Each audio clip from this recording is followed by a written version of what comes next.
Uyabo isikhathini manje sekuhlasele ngaso. Hayi mina ngathi ngalesikhathi kemoya. Akulalwa la ka MK. Abantu lapha bakhona. Akulalwa ka MK. Setshenzwa kuphela. Hayi sohlala khona la eDebhisini. Ngicela ukuzethula ke umuntu kaMasandi. Igama lami ngusiphetho kaMkhize. Okay. Ungisebenza eParliament, National Assembly. So iParliament ngeliwena lingelapho. Yes. Indawo yabantu thina sizithunywa. Hayi ngalokho ukuzama ukuzehlisa ngalokho kusemthethweni. Sizithunywa nje eParliament zonke simele ama-voters. So ngithola udaba lakho ngomfowethu. Ukuthi engathini nesimo sokuhapha umlilo. Kodwa manje akuhlale yiyona isive sigama lomunye umuntu okuthuswa nokudlalwa nje kwewelo yakho. So before nje kunika ithuba just to update ukuthi ke mina manje wale case umfowethu then ngabe sengibhalela uMinister. Every week sibabhalele either siyababuza or sifuna ukuthi besi-attend situation ethize siyithole emphakathini. Ngokusebenza eParliament kwenza sure ukuthi uMinister nama-defend bezosebenza ngendlela. So ngathi bamwenza nje case ngabe sokufaka uMinister uyazi ne-corruption yenzayo. Ukuthi abantu banikele bafaka abantu. Yini azoyenza ukusiza wena isimo sakho silunge. So ngizozwa ukuthi ke khona umyazo abakhona nalo futhi phinde ngilalele kahle ukuthi ke kwashashe kwenzakalani. Ngizwe nje kuwena sikhuluma kanje. Ngazi bazoqala nabantu bechazelele xa ngingasibengela story. 2 weeks basiphume sindlini zethu bachazele kanye ifile. So ngabuza ngifeyile. Asho. Ifeyila kanjani seyiqedile ukukhiwa ngoba iliqedile. Because yonke leminyaka indlu yami ikade yonke into akho into engayenzanga ngikho phephe nginalo. Elokugqibela nje basophuma sendlini nalo kodwa bachazela uba ifeyile. So ngase ngiyela kubona ke mina ngayima ubusini wami umanage into ayibhalile kumphathi. So bathi ke nake ngoba mina ngangibhalisile into ekhaya. So ngathi ngicela ngibheke ikhompyutha yami ukuthi ngaba indlu ngabe khona na engine nami ndiyidinga. So lise Cape Town bathi nje akukho into ebhaliwe ukuthi isiqinisekiso ukuthi ngiyithola mina. Bathi nje kwayona settlements ngaya khona bathi khona mabandenzele ikhamera letter. Ileta esho ukuthi mina angikwazi ukubhala ikhompyutha. Bese ngiyi-police station ngithola isixhelo samaphoyisa. Ngakwenza konke lokho kodwa nje bathi ngeke bakwazi ukwenzela ikhamera letter bandenzela nje print out. So bathi Cape Town ikhona nyaka. Bathi ayiboni ukuthi khona ayibonakali ayinanamba ayinanto bathi nje mhlawumbe okuyi-property enganinikiwe leyo ngaleso sikhathi. Uyinikezwe ubani? Angazi ukuba kunasi itsha yami lapana. So bona bathi banayi-track deed yalowo profile property bakuba ayikho. So ayina-address. Ayina-address ayinanamba ayinalo. So basho kanjani ngendlu abana-address abana-trace yalendlu? Okay, bahluleka ke ngabona ukuthi nami ngiphelwa zimali okungcono ngoba kuyaphunywa ngabuyela kubona bangihlala phi bathi makiyibone bamalithini kuze ngibuye ngizocela lapha kabhuti wami apha ngoba ubhuti wami naye ukhona but ubuya ngalozo sikhathi so ngaceda ngihlalise ngesikhashana kwenza ngicela ukuthi ngiyazi ukuthi kwenzakala ngini otherwise anandi South Africa so uhulumende ukhiphe nemkaka dimo so le ndaba bathu ngayi Cape Town bathi wenye uhulumeni noma wayithola as a private property. Bathi akuvumelekile ukuthi ubhalise Cape Town bese uyabuya uzobhalisa neseThekwini ingakho bathi mina ngiyitholi. Bathatha kodwa babhalise Cape Town. Mina ngasho ngoba bathi bona kubhaliwe ku-computer bangangeke ngabhalisa. Abantu babone lo computer. Bathi babonile. Bakwenza lokho printer kwabo khona i-printer out abandenzeliyo yona. Ukuthi kuse-NP into andiyazi ngokuyichaza nayo lo printout bandenzela bona yona ikhona. Bathi isho ukuthini printout? Bathi isho ukuthi ne-property Cape Town. So ngase kodwa banayi-address yalo property. Lutho ngase ngiyabacela ukuthi ngicela ngoba nithi mina ngine-property nihambe niyongibhekela lokho kuba mina nginayo imali ye-Cape Town and ndidinga indawo yokuhlala njengamanje and lapho ngihlala khona ngikwazi ukuyena ndiyohlala khona. Are you okay ukukhombisa no-print out ngibona? Lonke lamaphepha lana abhalwe apha ngawezindlu zethu wonke. Okay. Ifamily yami lena bathi thina ngizibhalile bakusinikeza indlu sonke. So mina futhi ngabuye ngaxabana nabo ile isangano ngabantu bathi ngale. So wonke lamaphepha ngamaphepha awu proof ukuthi sisibhalisile izindlu bangazitholi ngokusevuyile ekholobile lo. Naye ngomnye ngakwazi ngitholile but ngiyakukho impela. Nawe le phepha lapha human documents babekade bethe mabandenze i-print out ngalo. Lona lele bathi iproof yokuthi mina ndine site. Bachazile nje apho ba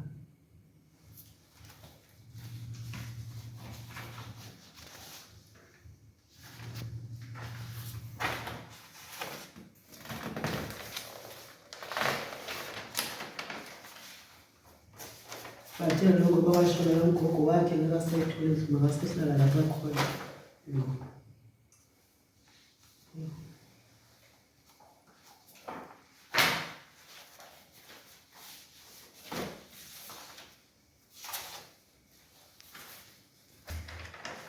So laba phuma bela bakho lawami lana bathi into ephuma kwikhompyutha yabo leyo ukuthi indlu yami isekhompyutha kodwa manje ngikhombise amakhompyutha kodwa bakwazi ukukhombisa indlu yami isekhompyutha mbelapha. So mina ngiyabuza ukuthi kanjani ngoba ivelile kwikhompyutha wayebekwazi ukukhombisa bathi bakwazi ukukhombisa kodwa nje bathi ngiyithola indlu ngami nami engekho kodwa Cape Town nawe umuntu abhalisa engabhalisa eCape Town. Kodwa ayikho indlu ayinikezwayo. Kwa isite mina zange nginikezwe. Basite leyo bakhuluma ngayo angiyazi. Ngeke ngiqamba ngaphambi kohulumende kubo bonke abantu abangaka because bandanyaze kwaseqala emanini kuyakhandela kangaka. Kudala ngabona mathini. So which means indlela ikhesi yakho fair athenele ngayo ukuthi uma bethuna nje Cape Town abakhethi iphi bakunika address yayo uhambe uyobona lo property yakho. I'm happy namhlanje ukuthi I'm picking up ukuthi there isn't to deny indlu i-knowledge abanawo human settlement ukuthi unendlu kodwa unfortunately nakayazi lokho nane-address aloyo ndlu akayazi akaze ayibona lokho kodwa into enhle ngendlu uma ikhona ayifihleki asitholakala i-address akuyiwe kuloyo ndlu kuthiwe nansi indlu yakho ETP end of the case. And failing which if befeyila ukuyithola indlu bekhombe nansi ngoba namabi yakho uhulumeni fakwazi nanokuyiphina ukuthi nansi la fakwazi. So uhulumeni-ke hayi ukuthi iphi masifika abantu phakathi abakhiphi ngoba indlu ngeyakho but if uhulumeni ehlule ukuyikhomba ayamuweda yikho.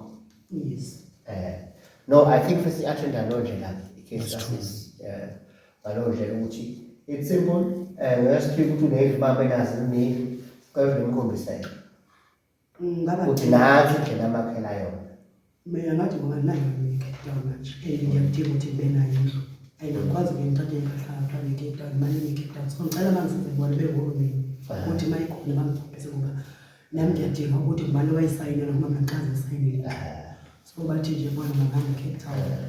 No, maybe uKwaZulu Natal awungeke na jurisdiction ukuthi udile into zaseCape Town but uminister yena une-national jurisdiction kufair through her office akwazi ukuguide to your room noma kunika i-address uhambe uyobona indlu yakho la bakhuluma ngayo. No, I think no, that's true. Yayiletha lewenikeze yona bethi iyachaza khona ukuthi iyafeyila indlu khona uze ngibheke ukuthi ngicela le lento baqonda nje ngaleyo lento besho ukuthi indaba indlu yami iyafeyila.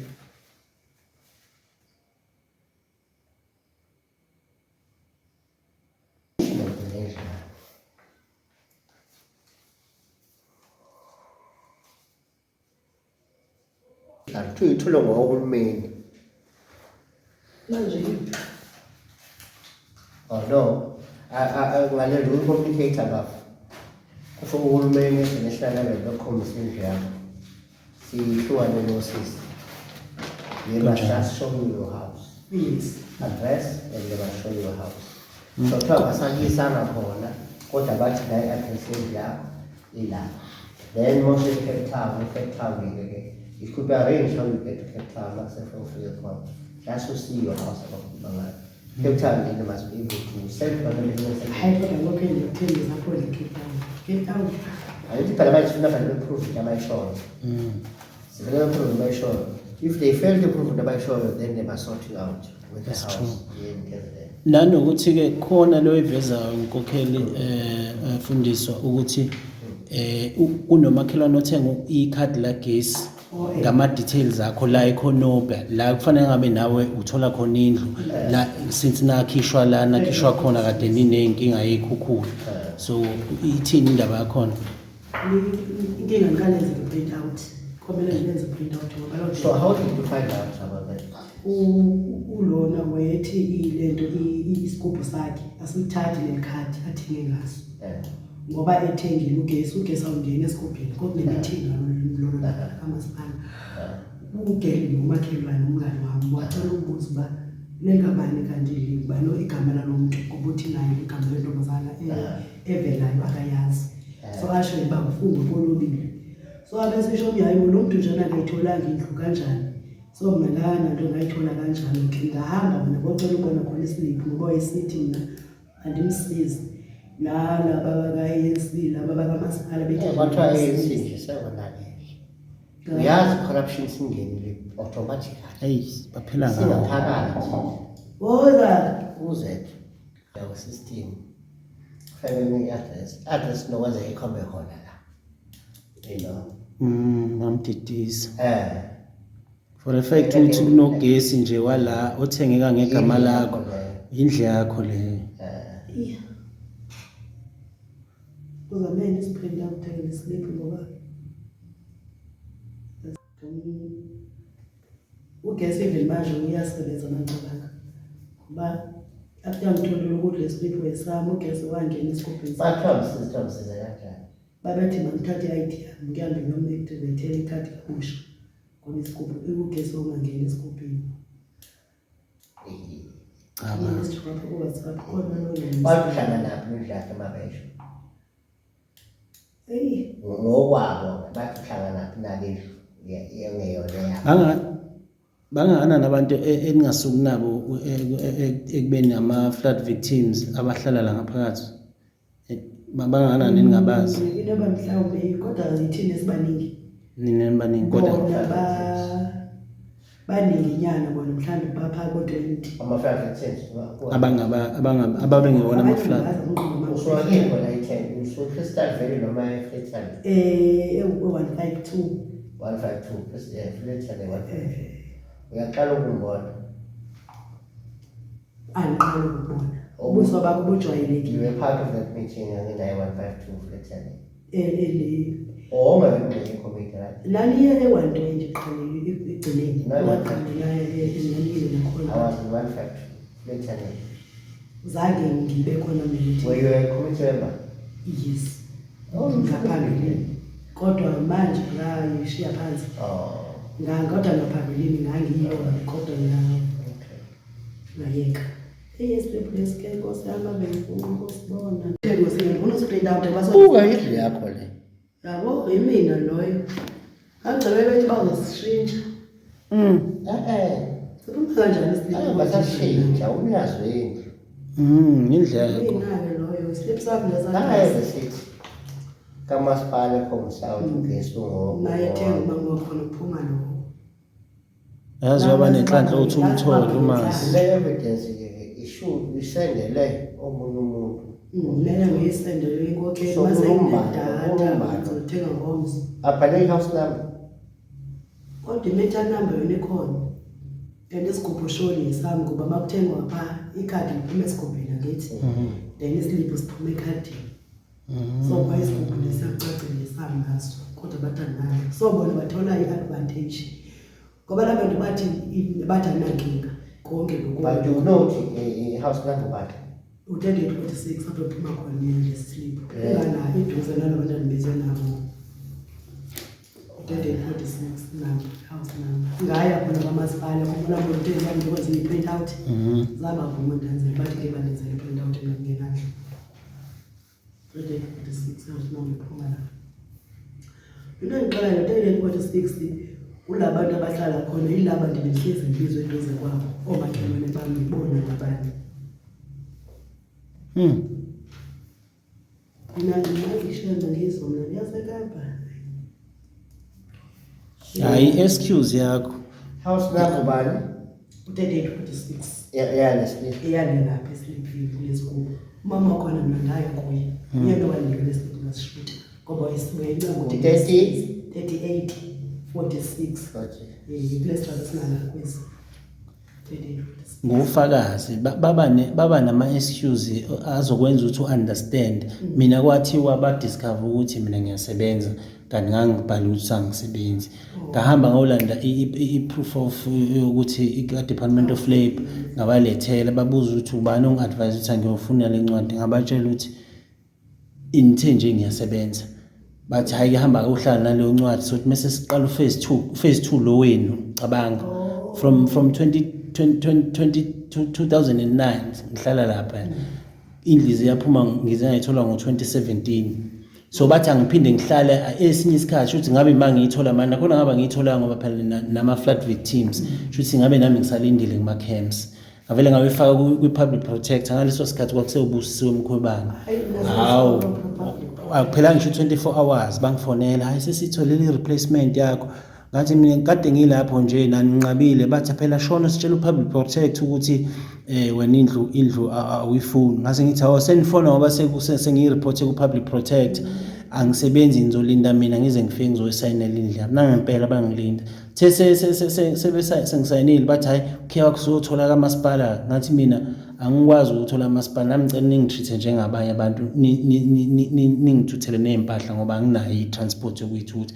but phela sekuyi special case udaba lakho ngathi azikhala nga special case la nina kwakufanele ninginike indlu yami ningaloke nithi ninenza ama excuse ukuthi enena nithi ngithola ukuthi ngiyasebenza kube ngathi angisebenzi bathi ukuthi baphoqile baphoqile bahlupha kabi ntokazi ke umsebenzi ukuthi ngiphushe no minister ukuthi abakhombisele umuzi wakho ukuthi useCape Town. Yes. Mabengenawo abakunikeze indlu.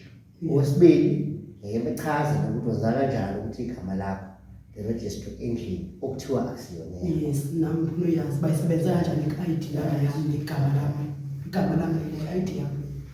Kodwa ngihlangene nabantu kodwa basebenza. No, clearly there's corruption. So ake ngiphusha kanjalo minister futhi kwakhe isikhathi. Uminister vele singombhalele akekho ukufika lokho ngelibele impilo yakho case yakho specific. I want her to respond, she will respond and I'll follow up on what she's saying, but ngiyazi ukuthi uzozama yonke indlela ukuthi move off her back because I'll be on his back, I'll be on her back up until it's solved. Yeah, so inombolo yami ungayithola kuwethu follow up on the minister ukuthi selahamba fikaphi ngiyophethe yakho no you must have them coming here to solve your problem. Hayi mhlawumbe ke nanezi ukuthi beyithole umkwazi izona ipolitics baze baphela baxeshana laphi ehobeni and bandibisele umlele ngosami ukuthi mina ngeke ngiyithole Nani bangani? Hey asibani glozari phela ngithi bebehlezi besithalela into zethu. Yes, so kwakhona ke iqembu ngosami lifikayo bathi benishana ngegama lafika lasilethela izinto. So bona ngaso lesikhathi basilethela izinto uyese ufihlezi nje sithatha into zethu. So mina ngama ngasithatha phela abahlali kathi le into asizuye nizuye isikhathi nje lo ngoba nathi sinabantu sinamalungelo. So bathi babekiki besenomasipala wefikile waseThekwini batshela ukuthi mina ngibona ukuthi indlu zethu. Babuye lesinye story bazothi mina sibaningi ekhaya ifamily yami ngeke sikwazi ukuthola zonke izinto. Oh, futhi kahle ayitho nje iflow bayina ngiyasho ukuthi ukubalwa ngama-family members. You have an individual right to apply for a housing subsidy kahulumeni. So ngathanda bawahana yini so sebeyithole bo-99 it's none of your business ngoba ayikho indlu ekuthiwa leshare nosisi babo indlu yakho. Hayi ukuthi kuthiwa hayi ngena nomndeni wakini la. Your own child. Wasithi uvuma she can apply for a house. Yes. Aphuma phele kuwena. So it flawed ukuthi bangathi nengikhala senithole nonke. Okay, ngicela ukuthi sisebenza kanjani ngoba